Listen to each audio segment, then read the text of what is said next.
हुजूर से पूछा गया, या रसूल अल्लाह सल्लल्लाहु अलैहि वसल्लम, मर्द पर सबसे ज्यादा हक किसका है? फरमाया उसकी अम्मा का। ये नहीं फरमाया अम्मा और बीवी का। कहते जी मैंने बराबर बराबर लेके चलना। बराबर है ही नहीं तो तू कैसे बराबर लेके चलेगा? है ही नहीं बराबर।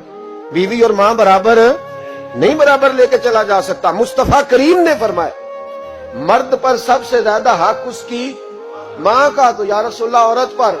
फरमाया उसके खामद का। उसके लिए खाना काबा तू है और तेरे लिए खाना काबा तेरी माँ है। अब यहाँ माहौल ये बन गया कि बराबर।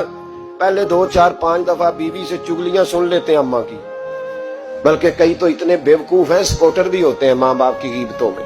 कहते हैं नहीं मम्मी आखांगा अम्मा नू, गल ठीक है तेरी जो तू भी करनी, सही है बात, अब्बा जी ऐसे ही करते, मैं करूंगा बात। अब तो वो शुरू हो गई।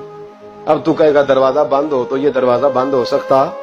उसे बताओ बैतुल्लाह की तरफ पैर नहीं किए जा सकते। और बीवी भी याद रखे, अगर आज वो किसी के बेटे के बारे में बात कर रही है तो बेटा इसका भी ब्याह जाएगा। ज्यादा लंबा फर्क नहीं पड़ता, 20-22 सालों का पड़ता है, फौरी तौर पे बदला मिल जाता है। याद रखे, अगर तू जिंदगी के अंदर सही रहेगी तो तेरे लिए भी वक्त सही आएगा, और अगर तू बुरी रहेगी तो फिर तेरे हक में भी रवैये सख्त ही आएंगे। माँ बाप के साथ अच्छा रवैया रहे। इतने बेवकूफ बच्चे के माँ बाप को आगे से बातें करें, कहानियां सुनाएं, दास्तानें सुनाएं।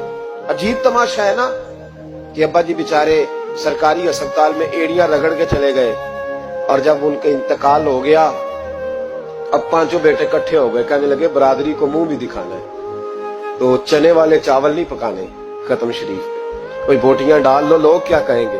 तो तुझे अब लोग याद आए हैं? जब वो बेचारा वहां डॉक्टर पूछ नहीं रहा था उस वक्त लोग नहीं याद आ रहे थे?